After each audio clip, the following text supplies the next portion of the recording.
So, guys, Tinubu said there is no going back in the reforms he's embarking on.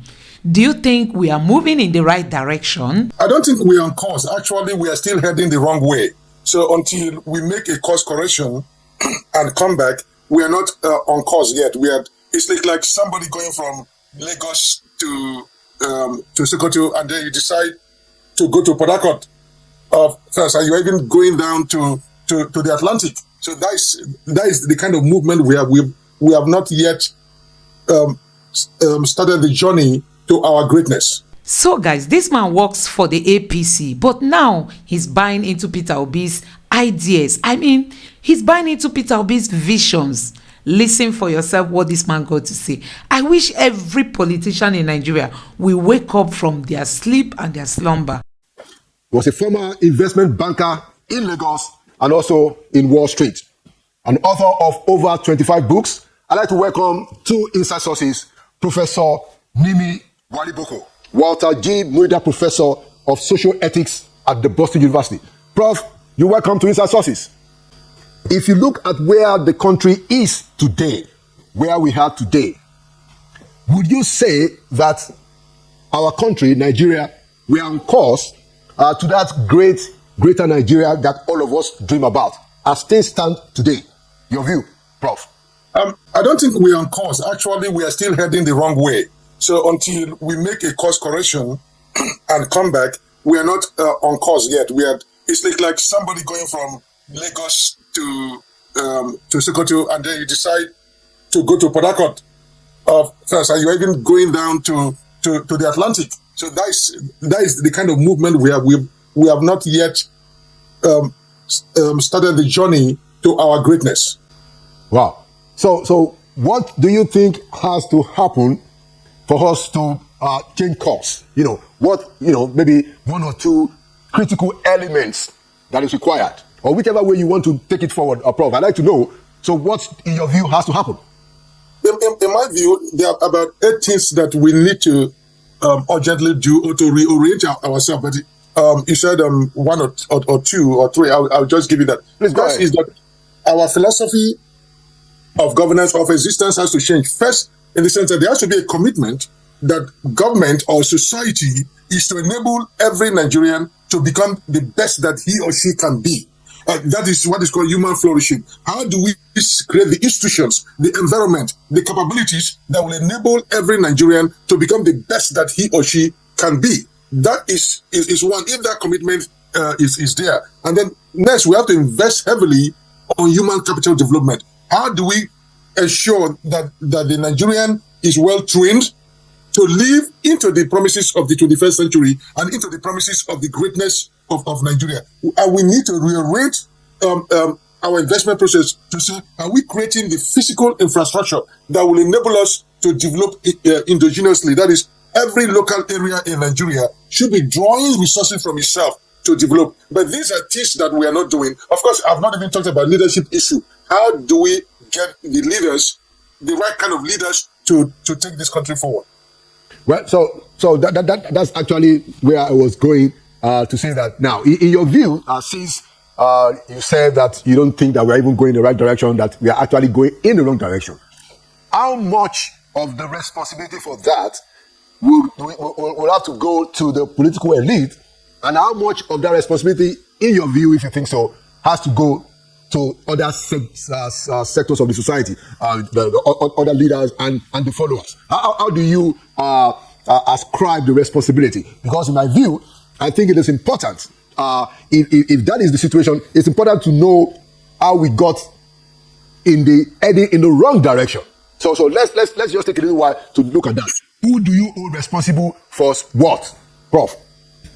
Yes, the bulk of the responsibility for our political for our failure lies with the political elite, the governance structure, because we've been unlucky since independence to have leaders who focus on their own pockets, who focus on capturing the state and using the state to extract resources from Nigeria. So the state power has become the means of production, and in that process, every other form of economic activity is almost inhibited. So as long as we have leaders who use the state as their means of progression, rather than creating a proper functioning capitalist economy or market economy that would unleash the resources of Nigeria. So our problem, the major obstacle to our economic development is actually politics. Politics is the number one obstacle to our economic development. So in that sense, leadership owes, the lack of appropriate leadership is the major cause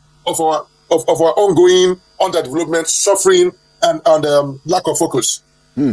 Interesting point, Prof. Now, I know that, this is the Fourth Republic, as we say, since 1999 up until now. We've had quite a number of presidents, from President Olusegun Obasanjo to Umaru Musa Yar'Adua to Dr.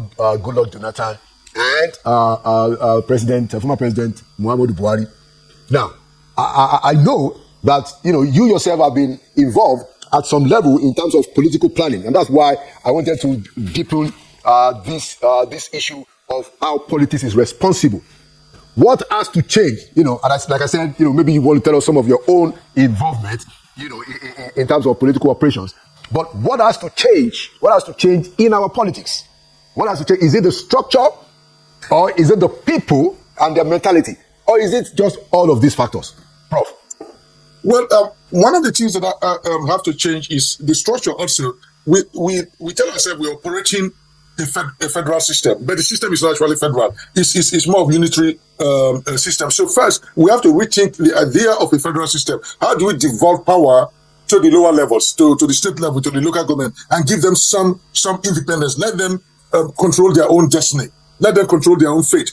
And let them be focused on their own developmental prospects. We really need to think about the federal system the way like it's done in the states where I live. Every state is responsible for its development, and every local government, what they call the county, and then they have their own police, they have their own resources, they set up their own universities, and they do all that to promote their own economic development. So we need to rethink the structure of the federal system. In Nigeria, we are still too centralized at the federal level. And that means that you attract all sorts of people to go there is the best place to go and extract as much resources as you can. So we need to address the how we federate together.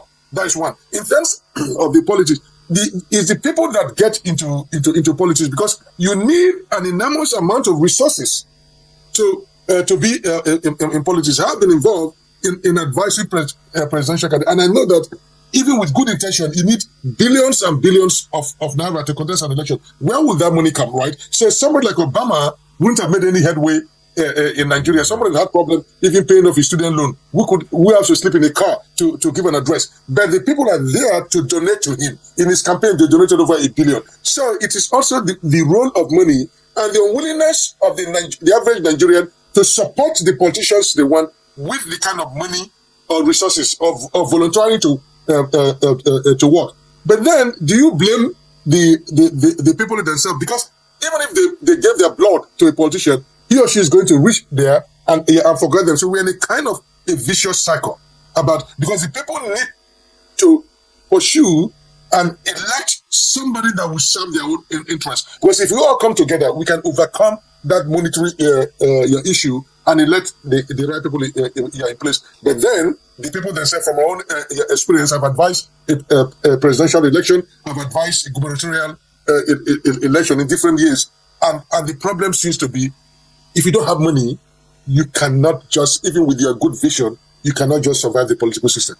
8 years after, my view is that, and I've made this point publicly already, but I wanted to get your own take on it. My view is that we have not actually delivered, or the leaders, our leaders, have not delivered on that promise of change, which was a big deal in this country in 2015. What's your assessment 8 years after, based on your own experience? Well, just to clarify the issue, for those 8 years, I never stepped foot into Aso Rock. So before somebody says, unlike me, I never stepped foot into Aso Rock. I never met Buhari after the campaign, even though we had worked closely. Then I just went back to my academics. I'm observing the situation from where I am 6,000 miles away and occasionally visit. I don't think President Muhammadu Buhari delivered on his promise. As a matter of fact, it was a disappointment to some of us who had left everything to come and work. Like somebody like me, it was my sabbatical year that I took off to work, hoping that there would be a better Nigeria. But what happened that the change never came. The level of corruption, as we're reading in the newspapers now, never really abated. And Nigerians are suffering more. Sometimes. So guys, before I allow you watch that video further, take a look at how governors abandon their duty posts to come welcome Tinubu in Lagos. Nigerians we are playing. Thank God Alex Oti was not there. That is the working governor. For all these other governors, they don't sit down to think and become creative on how to move the state or even Nigeria forward. Look at them lining up and leaving their duty post.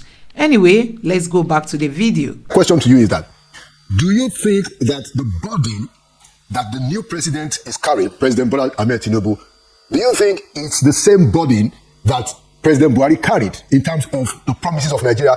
Or how do you, secondly, how do you, what is your expectation of President Bola Tinubu, with what had happened in the last 8 years of President Buhari, because both of them are in the same party? Well, both of them are in the same party, but they are coming under different circumstances. One is that when Buhari came into power, there was so much expectation and goodwill that it was going to be, it was going to do something. Indeed, he could make a change, and people knew him by who he was in his first outing as a military head of state, as somebody who could not be corrupted, as somebody who could run a corruption-free government, right? So that was the situation under which he came in, and by and large, the economy was in a better shape.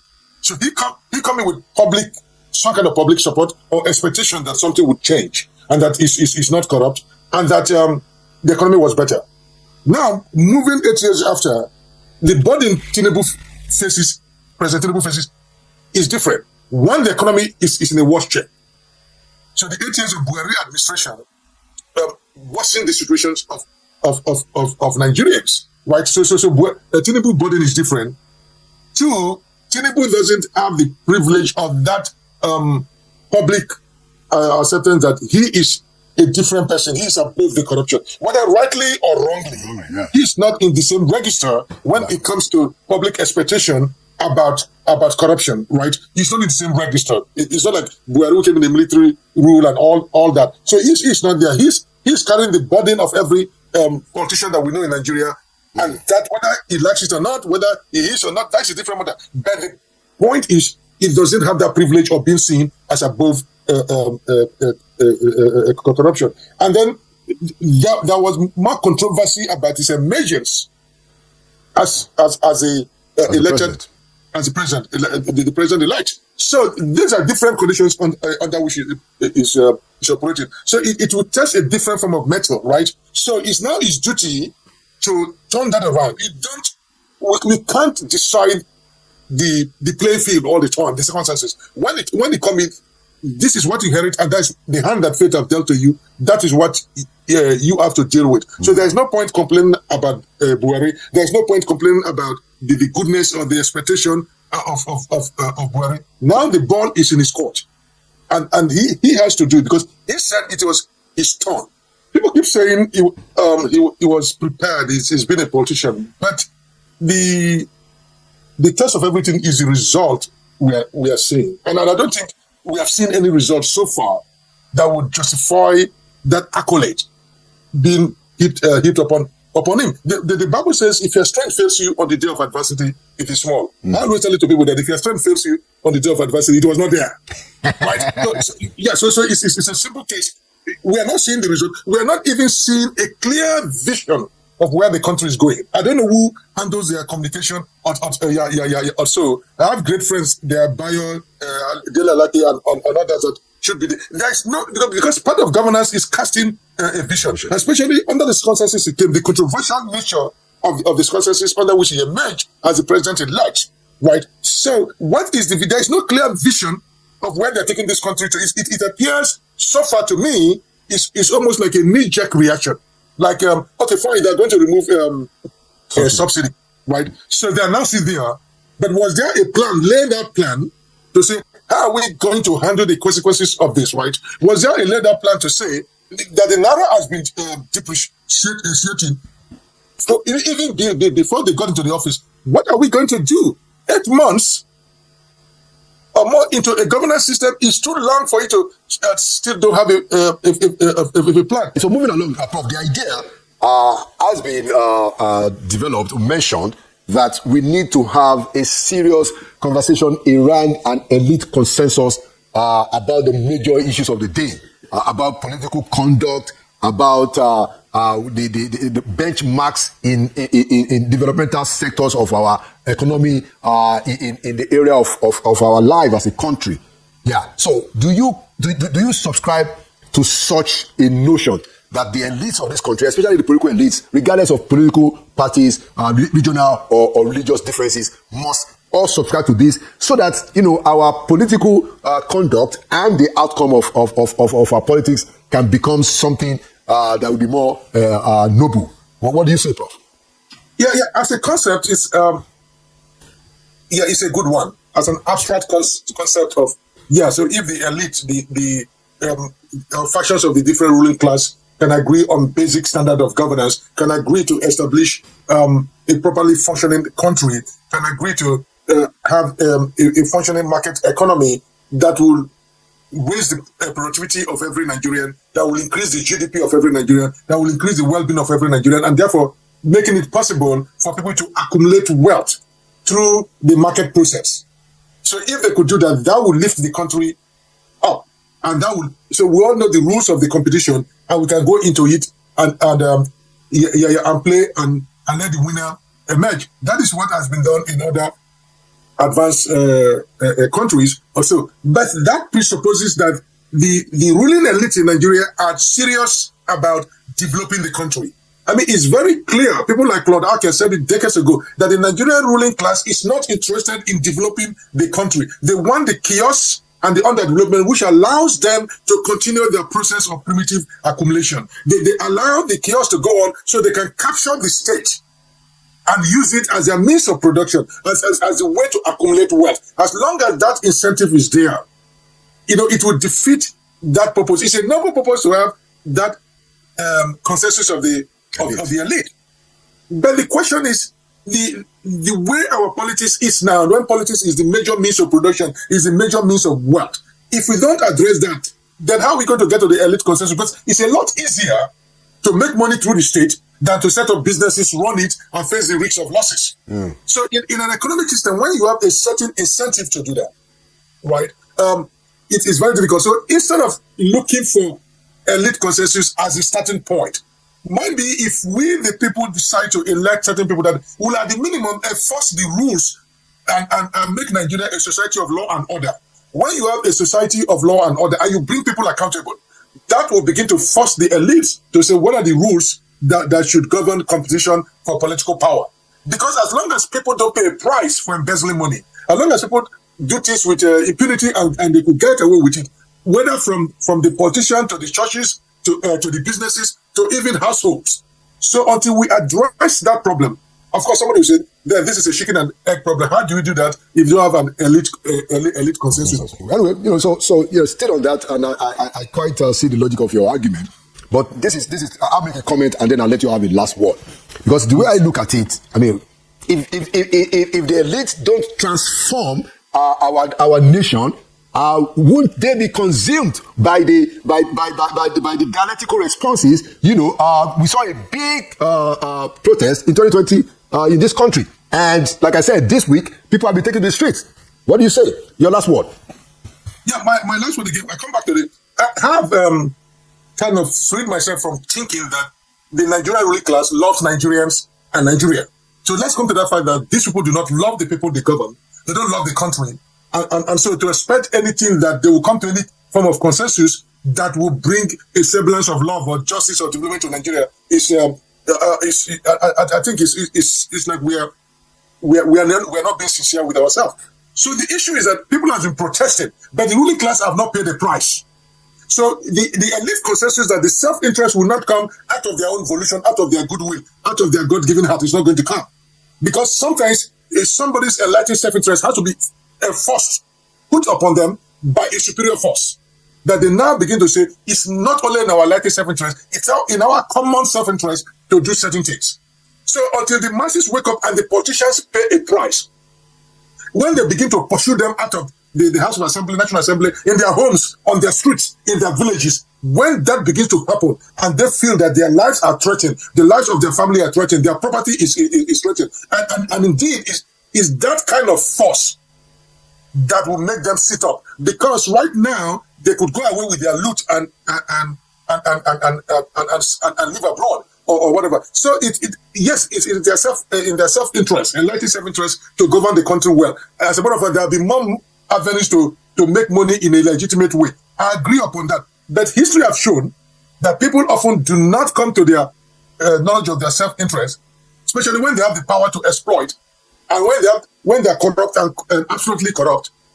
They don't think of their self-interest. So their self-interest actually is defined by how much they can steal, how they will accumulate. Their self-interest, enlightened self-interest, is stealing and corruption, not the development of the country. Until those of us who are not part of that system put an enormous pressure, make them pay a price.